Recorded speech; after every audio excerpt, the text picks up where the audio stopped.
কবর কিন্তু নির্দিষ্ট কোনো বয়সে যায় না বাপ। প্রতিদিন কোলের বাচ্চাও কবরে যায়, 90 বছরের বুড়াও কবরে যায়, 16 বছরের 20 বছরের তাকড়া জওয়ানও কবরে যায়। কবরস্থানে সব ধরনের লাশ আছে। এজন্য কবর ডেকে বলে, ও আল্লাহর বান্দা, আমি পোকামাকড়ের ঘর।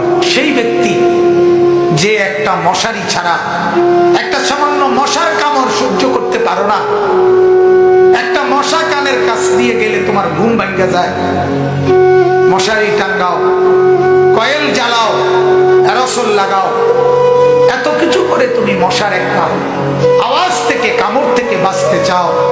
হায় আল্লাহর বান্দা, তো বছরের পর বছর, শত শত বছর কবরের মধ্যে এই পোকামাকড়ের ঘরে কেমনে থাকবে?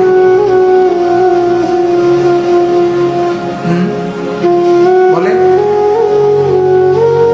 কবর প্রতিদিন বলে, আনা বাইতুল ওয়াহদা, ও আল্লাহর বান্দা, আমি কিন্তু একাকী ঘর, একাকী ঘর, কেউ রে পাবা না, কেউ রে না।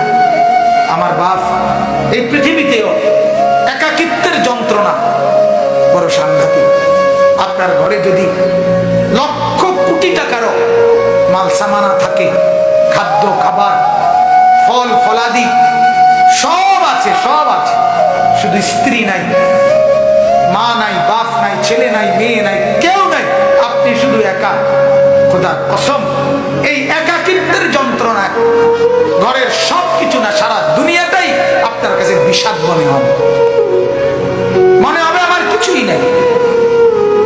গত বছর আপনারা অনেকে শুনছেন হয়তো, এক ভদ্রলোক, ঢাকার শিল্পপতি, কোটি কোটি টাকার মালিক, গার্মেন্টস মেল ফ্যাক্টরির মালিক, ওই ভদ্রলোক একাকিত্বের কারণে, স্ত্রী নাই, ছেলে নাই, মেয়ে নাই, বিবিও দূরে সরে গেছে, ইউরোপ থাকে, ছেলেও থাকে বাহিরে, মেয়েও থাকে বাহিরে, একটা লোক নাই ফ্যামিলিতে। শুধুমাত্র এই একাকিত্বের কারণে এরকম মোবাইলে লাইভে সারা পৃথিবীকে জানাইয়া, সবার সামনে, সারা বিশ্বের চোখের সামনে এরকম কপালের মধ্যে পিস্তল ঠেকাইয়া নিজের জীবন নিজে দিয়ে দিছে, আত্মহত্যা করছে শুধু একাকিত্বের জন্য। এজন্য কবর ডাক দিয়ে বলে, আনা বাইতুল ওয়াহদা, আমি একাকী ঘর, কাউকে পাবা না।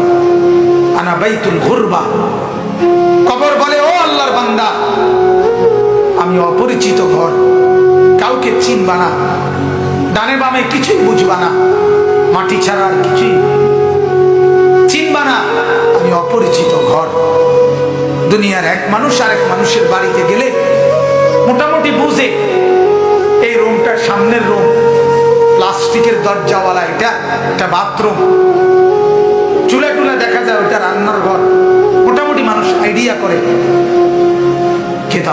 কবর বলে, দুনিয়ার কোনো ঘরের সাথে আমার এই ঘর মিলবে না বাপ, কোনো কিছুর সাথে এটা মিলাইতে পারবে না, অপরিচিত ঘর।